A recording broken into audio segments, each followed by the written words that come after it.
نحمدہ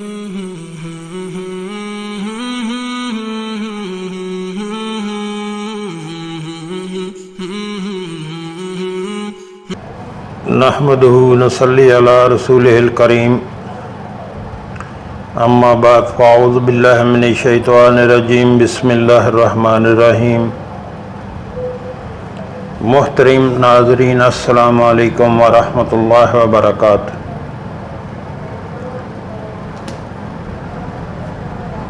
دعا مانگنے کی فضیلت۔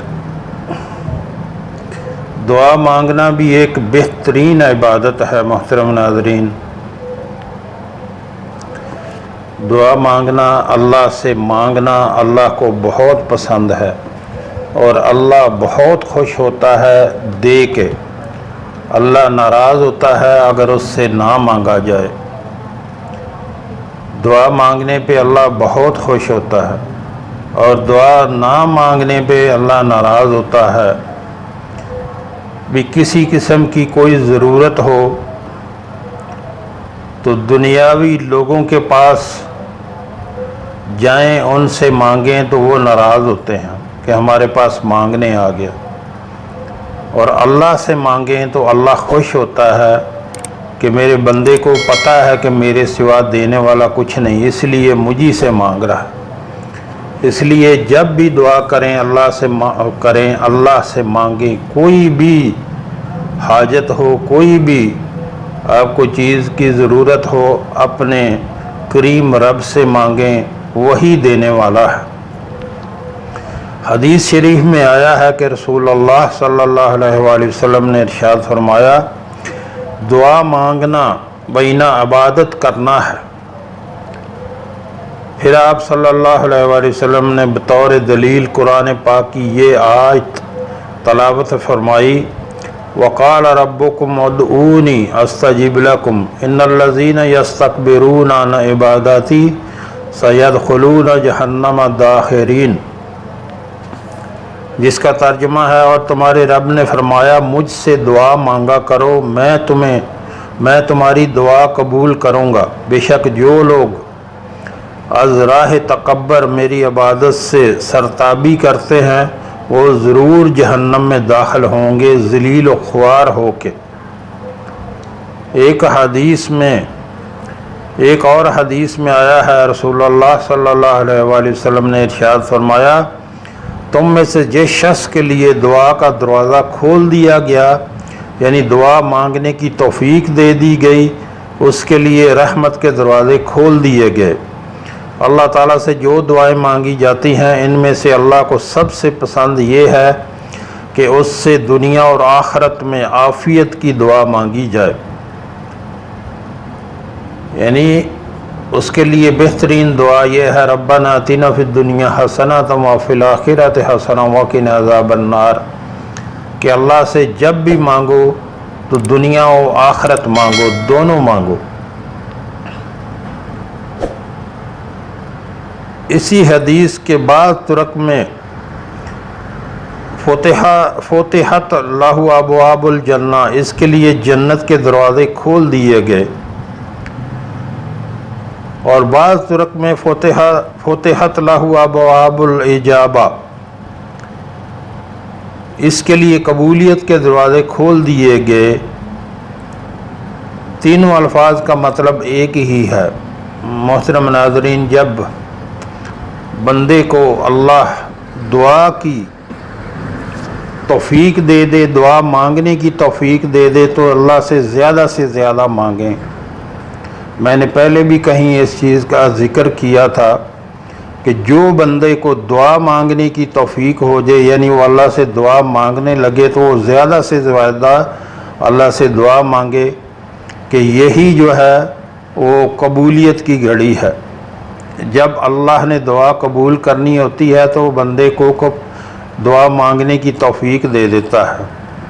اس لیے جب اللہ آپ کو توفیق دے دعا مانگنے کی تو زیادہ سے زیادہ اللہ سے مانگے۔ ایک اور حدیث میں آیا ہے کہ رسول اللہ صلی اللہ علیہ وآلہ وسلم نے ارشاد فرمایا کہ دعا کے سوا کوئی چیز قضاء و تقدیر کے فیصلے کو رد نہیں کر سکتی، اور نیکی عمل خیر کے سوا کوئی چیز عمر کو نہیں بڑھا سکتی۔ یعنی جب دعا کرتے ہیں تو جو بلائیں ہیں وہ بھی اللہ ٹال دیتا ہے، جو تقدیر میں بلائیں لکھی ہیں، جو مصیبتیں لکھی ہیں، جو پریشانیاں لکھی ہیں، وہ بھی دعا سے اللہ ٹال دیتا ہے۔ ایک اور حدیث میں آیا ہے، رسول اللہ صلی اللہ علیہ وآلہ وسلم نے ارشاد فرمایا کہ قضاء و قدر سے بچنے کی کوئی تدبیر فائدہ نہیں دیتی، ہاں اللہ سے دعا مانگنا اس آفت و مصیبت میں بھی نفع پہنچاتا ہے جو نازل ہو چکی، اور اس مصیبت میں بھی جو ابھی تک نازل نہیں ہوئی، اور بے شک بلا نازل ہونے کو ہوتی ہے کہ اتنے میں دعا اس سے جا ملتی ہے، بس قیامت تک ان دونوں میں کشمکش ہوتی رہتی ہے، اور انسان دعا کی بدولت اس بلا سے بچ جاتا ہے۔ یعنی جو مصیبت آپ پہ نازل ہونی ہوتی ہے تو وہ جو ہے دعا کی وجہ سے وہ نازل نہیں ہوتی، اس لیے دعا کا زیادہ سے زیادہ اہتمام کیا کریں، اور جب اللہ دعا مانگنے کی توفیق دے دے تو اس میں زیادہ سے زیادہ دعا مانگے کہ وہ قبولیت کی گھڑی ہے۔ ایک اور حدیث میں آیا ہے، رسول اللہ صلی اللہ علیہ وسلم نے ارشاد فرمایا کہ اللہ تعالیٰ کے ہاں دعا سے زیادہ اور کسی چیز کی وقت نہیں۔ ایک اور حدیث میں آیا ہے، رسول اللہ صلی اللہ علیہ وسلم نے ارشاد فرمایا کہ جو شخص اللہ تعالیٰ سے کوئی سوال نہیں کرتا اللہ تعالیٰ اس شخص سے ناراض ہو جاتے ہیں۔ اس حدیث کے بعد ترک میں وَمَن لَمْ يَدْعُ اللَّهَ غَضِبَ عَلَيْهِ، جو اللہ تعالیٰ سے دعا نہیں مانگتا اللہ تعالیٰ اس سے ناراض ہو جاتا ہے۔ دونوں کا مطلب ایک ہی ہے، یعنی جب اللہ سے بندہ نہ مانگے تو اللہ ناراض ہوتا ہے۔ یہ عجیب ہے، دنیا میں دنیا کے لوگوں سے مانگو تو دنیا ناراض ہوتی ہے، اور اللہ سے نہ مانگو تو اللہ ناراض ہوتا ہے۔ تو پھر اللہ ہی سے مانگنا چاہیے جو دینے والا ہے، وہی عطا کرنے والا ہے ہر چیز۔ ایک اور حدیث شریف میں آیا ہے کہ رسول اللہ صلی اللہ علیہ وآلہ وسلم نے صحابہ رضوان اللہ اجمعین سے خطاب کر کے فرمایا، تم اللہ سے دعا مانگنے میں عاجز نہ بنو اور کوتاہی نہ کرو، اس لیے کہ دعا کرتے رہنے کی صورت میں ہرگز کوئی شخص کسی ناگہانی آفت سے ہلاک نہ ہوگا۔ ایک اور حدیث شریف میں آیا ہے کہ حضرت صلی اللہ علیہ وآلہ وسلم نے ارشاد فرمایا، جو شخص یہ چاہے کہ اللہ تعالیٰ اس کی دعا سختیوں اور مصیبتوں کے وقت قبول فرمائیں تو اس کو چاہیے کہ وہ فراحی اور خوشحالی میں بھی دعا سے کثرت سے دعا مانگا کرے۔ ایک اور حدیث شریف میں آیا ہے، رسول اللہ صلی اللہ علیہ وآلہ وسلم نے ارشاد فرمایا کہ دعا مومن کا ہتھیار ہے، دین کا ستون ہے اور آسمان و زمین کا نور ہے۔ ایک اور حدیث شریف میں آیا ہے کہ ایک مرتبہ رسول اللہ صلی اللہ علیہ وآلہ وسلم ایک ایسی قوم کے پاس سے گزرے جو کسی مصیبت میں گرفتار تھی، تو ان کی حالت دیکھ کر آپ صلی اللہ علیہ وآلہ وسلم نے فرمایا، کیا یہ لوگ اللہ تعالیٰ سے عافیت کی دعا نہیں مانگا کرتے تھے؟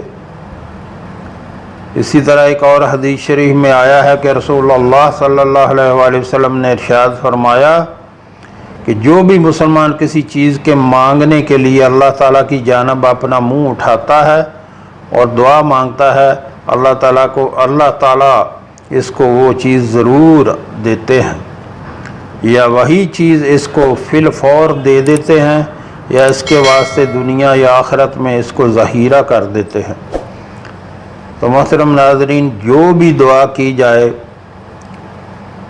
ہمیشہ اپنے رب سے مانگا کریں، اور جو بھی دعا کی جائے مکمل دل جوئی سے، یکسوئی کے ساتھ جب آپ اللہ سے مانگیں، آپ کا دل، دماغ اور توجہ جو ہے وہ اللہ کی طرف ہونی چاہیے۔